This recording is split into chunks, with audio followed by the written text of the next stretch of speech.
मित्रों, आद्यांत gold channel के अंतर्गत मैं Laxmikant Pandey with physical education में आपको बता रहा था क्रिकेट का सेकंड पार्ट। और क्रिकेट के सेकंड पार्ट में हम सबसे पहले, जैसा कि आप जानते हो कि मेरा एक सिस्टम है कि पहले मैं मुख्य इंपॉर्टेंट पॉइंट्स को बताता हूँ, उसके बाद फिर आपको मुख्य इंपॉर्टेंट क्वेश्चन को की सीरीज़ को कराता हूँ जो आपके प्रतियोगी परीक्षाओं में आने वाली है। टीजीटी, पीटी, एनबीएस, केबीएस और सभी परीक्षाओं में। तो मित्रों, आज हम जो सबसे पहले आपको बताएंगे, पहले हम आपको बताएंगे कि जो क्रिकेट होता है, क्रिकेट में कितनी प्रतियोगिताएं होती हैं, कितनी प्रतियोगिताएं होती हैं। प्रतियोगिताओं का नाम मैं क्रम से लेता हूं और आपको इसको चाहे तो शॉर्ट स्क्रीन करके बाद में भी देख लीजिएगा, नहीं तो इसको आप अपने नोटबुक में नोट कर सकते हो।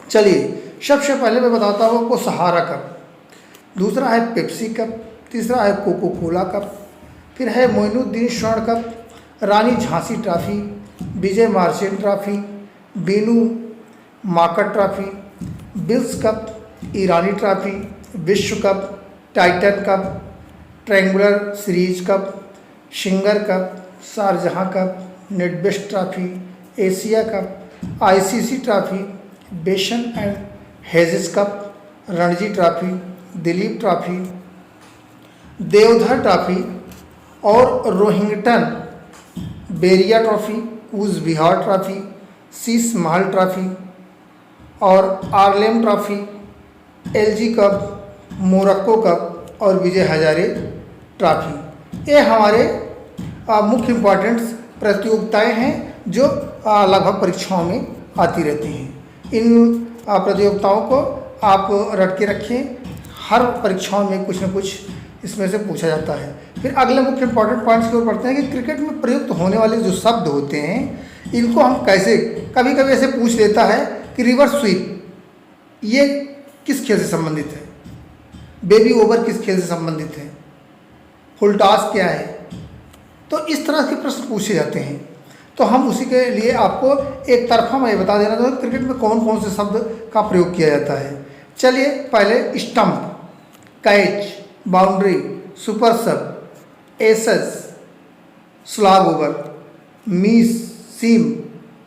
सीम क्या है? जब गेंद को हम करते हैं जिसके सहारे पर सेम गेंद को टर्न कराते हैं। चाइना मैन, ये भी गेंद की वो है। गुगली, ये भी एक स्पिनर का वो है। बीमर, फ्लाइट, बम्पर, पेस, तेजी, baby over, rubber, reverse sweep, played on, full toss, maiden, crease, helmet और वेल्स। ये मुख्य इंपॉर्टेंट पॉइंट्स हैं जो हर प्रतियोगिता परीक्षाओं में कभी न कभी कोई न कोई प्रश्नों के रूप में पूछे जाते हैं। अब हम आपको बताएंगे कि जो हमारे क्वेश्चनों की सीरीज कराई थी उसमें से 21 क्वेश्चन को हम सॉल्व करा चुके थे। 22 क्वेश्चन की ओर बढ़ते हैं, 22वें क्वेश्चन की ओर। तो 22वें क्वेश्चन की ओर आप पढ़ते हैं, भारत ने अपना पहला क्रिकेट टेस्ट मैच कब खेला था? भारत ने अपना क्रिकेट टेस्ट मैच सबसे पहले कब खेला था? तो आपको बता दूं कि जो खेला था वो 1932 में। किसमें? 1932 में। विकल्प नंबर ए सही है। अगले क्वेश्चन पर बढ़ते हैं, क्वेश्चन नंबर 23। क्रिकेट की राष्ट्रीय चैंपियनशिप रणजी ट्रॉफी भारत में कब शुरू हुई? अभी आपको बताया था कि जो मुख्य इंपॉर्टेंट प्रतियोगिताएं हैं उसमें चैंपियनशिप रणजी ट्रॉफी भी होती है। तो ये भारत में कब से शुरू हुई? तो आपको बता दूं कि ये हुई 1934 से। किस सन से? 1934 से। विकल्प नंबर ए सही है। मित्रों, मेरे इतने क्वेश्चन कराने का केवल एक ही मतलब है कि आपको हर प्रतियोगी परीक्षाओं में जो क्रिकेट संबंधी कोई भी क्वेश्चन आता है तो आपसे छूट कर न जाए, आपको सफलता की ओर ले चले। अगले क्वेश्चन की ओर बढ़ते हैं, क्वेश्चन नंबर 24। भारत के प्रथम क्रिकेट टेस्ट मैच के कप्तान कौन थे? बहुत बार पूछा गया प्रश्न, कई बार पीसीएस में भी परीक्षाओं में पूछा गया है। दिलीप सिंह, इफ्तियाक अली, सीके नायडू, जेसी नोएल। तो आपको बता दूं कि सीके नायडू जो हैं, विकल्प नंबर सी जो है, ये बहुत बार प्रश्नों की सीरीज में पूछा गया है। ये पब्लिक सर्विस कमीशन की में भी पूछा गया है, तमाम प्रकार की जो ट्रिपल सी की परीक्षा, CCC की परीक्षा होती है, इन सब की परीक्षाओं में भी पूछा जाता है। अगले क्वेश्चन की ओर हम बढ़ते हैं। क्रिकेट में बेल्स की लंबाई कितनी होती है? अभी बेल्स आया था। बेल्स आपको बता दूं बेल्स के बारे में थोड़ा सा, कि बेल्स जो होती है, जो स्टंप होता है हमारा, स्टंप के ऊपर जो दो गिल्लियां रहती हैं उन्हीं को हम बेल्स कहते हैं। और बेल्स का सबसे मुख्य इम्पोर्टेंट काम क्या है कि जैसे ही स्टंप पे गेंद टच करे या कोई भी छुएगी चीज़, जैसे बेल्स पर छुएगी वैसे बेल्स जलना शुरू कर देगी और इससे ये पता लग जाएगा कि बेल्स को किसी ने टच किया है। और जब तक बेल्स गिरती नहीं है तब तक कोई भी अंपायर से आउट नहीं करार दे सकता। तो आपको बता दूं क्रिकेट में बेल्स की लंबाई कितनी होती है। तो ये मुख्य इंपॉर्टेंट पॉइंट के जो मुख्य इंपॉर्टेंट क्वेश्चन चल रहे हैं, तो इसमें विकल्प नंबर डी सही है। 4 से लेकर 3/4 इंच, 3/4, 4.5 इंच, जो 3 से 4.5, 4 से 4 सही 3/4। ठीक है, अगले क्वेश्चन की ओर हम बढ़ते हैं। क्वेश्चन नंबर 26 की ओर।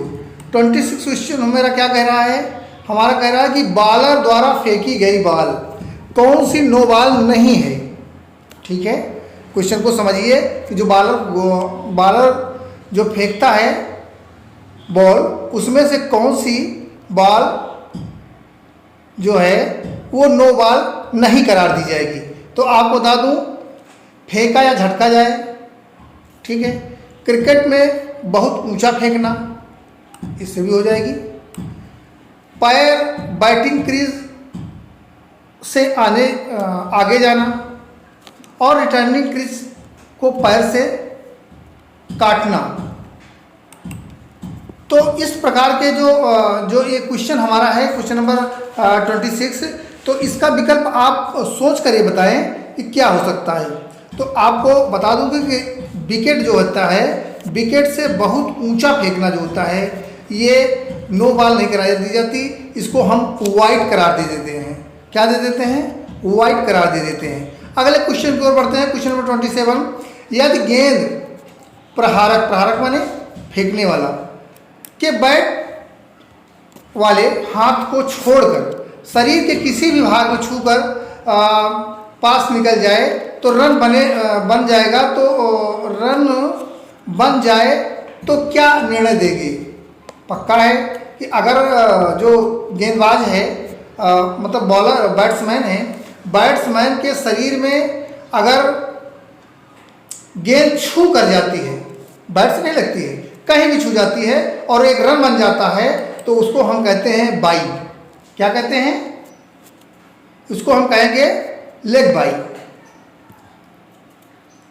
बाई का रन होता है वो जो इसे बिना गेंद कहीं भी न टच करे और कीपर के पास पहुंचे और उसके बीच में बॉलर बैट्समैन दौड़कर अपने छोर को बदलता है, तो उसको हम कहते हैं बाई। और जब शरीर के किसी भाग में छू जाती है गेंद और उससे रन मिलता है, तो उसको हम कहते हैं लेग बाई। अगले क्वेश्चन की ओर बढ़ते हैं। क्वेश्चन नंबर 28 की ओर। यदि गेंदबाज द्वारा इतनी ऊंचाई और चौड़ाई पर फेंकी गई हो जो बल्लेबाज के पहुंच से बाहर हो, तो हम क्या निर्णय देंगे? No ball, wide ball, bye और लेग बाई। तो आपको पहले तो बता दूं कि बाई और लेग बाई जो होता है ये रन की प्रक्रिया है। अब बचता है 50% में नो बॉल बचता है और वाइड बॉल बचता है। तो आपको बता दूं कि ये हो जाएगी वाइड बॉल। मैं पहले बताया हूं कि वाइड बॉल होती है जब बॉलर के द्वारा फेंकी गई गेंद बैट्समैन के काफ़ी ऊपर से निकल जाए, तो उसको हम कहते हैं वाइड बॉल। वाइड का मतलब होता है जिसको बॉलर अपने पहुंच पर नहीं पाता है, उसे हम वाइड बॉल करार देते हैं। अगले क्वेश्चन की ओर हम बढ़ते हैं। क्वेश्चन नंबर 29 की ओर। यदि बॉल न तो नो बॉल हो और न तो वाइड बॉल हो, और बल्ले या बल्लेबाज के शरीर को बिना स्पर्श किए निकल जाए और रन बन जाए तो क्या निर्णय देंगे? बाई कहेंगे, लेग बाई कहेंगे, डेड बॉल कहेंगे, एलबीडब्ल्यू कहेंगे। तो आपको बता दूं एलबीडब्ल्यू जो होता है, एलबीडब्ल्यू होता है लेग बिफोर द विकेट। इसका मतलब होता है कि आपका पैर जो होता है स्टंप के सामने पाया गया। डेड बॉल का मतलब होता है जब कोई बॉलर गेंद करने से पहले हाथ से फिसल जाए या वो मिस कर जाए, उसको हम डेड बॉल कहेंगे। लेग बाई का मतलब होता है कि जब हमारे शरीर के किसी भी पार्ट से गेंद छूकर थोड़ा छिटक जाए और बल्लेबाज अपने छोर बदल ले, तो उसको हम कहते हैं लेग बाई। ठीक है, और इसमें जो प्रश्न पूछ रहा है उसका उत्तर होगा विकल्प नंबर 1 बाई, मतलब बिना शरीर में छुए अगर किसी भी कारणवश बल्लेबाज अपनी छोर बदल लेता है तो उसे हम क्या कहते हैं? By run. बाई रन जो होता है वो बैट्समैन के पक्ष में नहीं जुड़ता है, टीम के पक्ष में जुड़ता है और गेंदबाज के ऊपर लगता है। अगले क्वेश्चन की ओर बढ़ते हैं, क्वेश्चन नंबर 30। क्वेश्चन नंबर 30 में बढ़ते हैं, क्रिकेट के 5 दिन के मैच में विरोधी से कितना रन अधिक बनाने पर फॉलो ऑन होता है? फॉलो ऑन क्या है आपको बता दूं। फॉलो ऑन कभी कभी ऐसा हो जाता है कि सामने वाली टीम ने 400 रन बनाया है और विपक्षी टीम ने केवल 100 रन बनाया है, तो फिर आपका फॉलो ऑन हो जाएगा। उसी की बात मैं कर रहा हूं। तो आपको इस क्वेश्चन के लिए आपको बता दूं कि जब उसका रन और उसके बनाए हुए रन और वर्तमान रन में 200 रन का अंतर हो, मिनिमम कितने अंतर हो?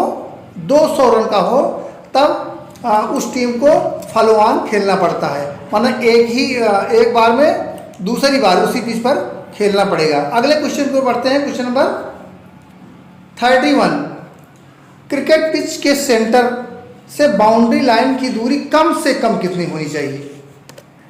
ठीक है, इसके कहने का मतलब है कि कम से कम कितनी दूरी तक होनी चाहिए बाउंड्री लाइन से, सेंटर से बाउंड्री लाइन की दूरी। तो आपको बता दूं कि इसमें जो विकल्प नंबर है बी, माने 55 गज से कम नहीं होनी चाहिए। कितना होना चाहिए? 55 गज से सेंटर से कम दूरी बाउंड्री की नहीं होनी चाहिए। अगले क्वेश्चन की ओर बढ़ते हैं, क्वेश्चन नंबर 32 की ओर।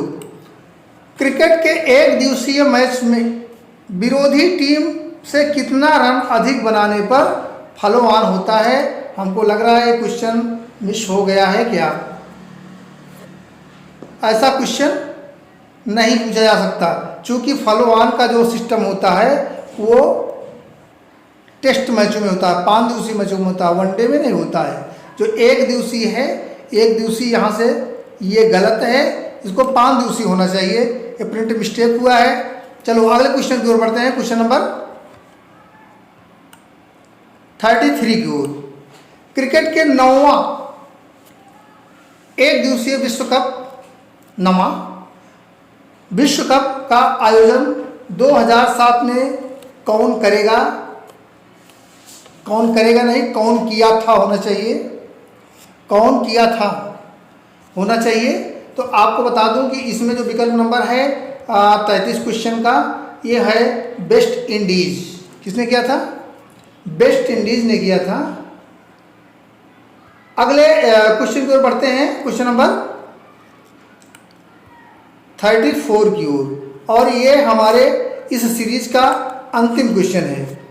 क्रिकेट मैदान में सर्वप्रथम किस सन में स्कोर बोर्ड बनाया गया था? स्कोर बोर्ड का मतलब समझ रहे हैं नहीं? स्कोर बोर्ड का मतलब होता है जब मैच चलता है तो बीच बीच में देखिए टीवी पर ये दिखाया जाता है कि अब इतने रन और इतनी गेंदें बाकी हैं, उसी स्कोर बोर्ड की बात कर रहा है। तो वो स्कोर बोर्ड का जो सबसे पहले स्थापना हुई थी वो 1946 में हुई थी। कितने में हुई थी? 1946 में। विकल्प नंबर 20 सही है। चलिए मित्रों, इसी के साथ आज का ये टॉपिक समाप्त होता है।